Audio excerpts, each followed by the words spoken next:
Hello viewer, we are in Photoshop for editing. So here I will do for adjustment.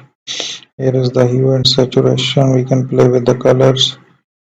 So add some lights into it. The other options are creating noise, speckles, create a new layer. With that design, we have created a new layer. Then we go back to the one. Here we have that layer and going to the designs for choosing it. We will make these changes. Scaled up, filter gallery. We will choose these designs. So that's it.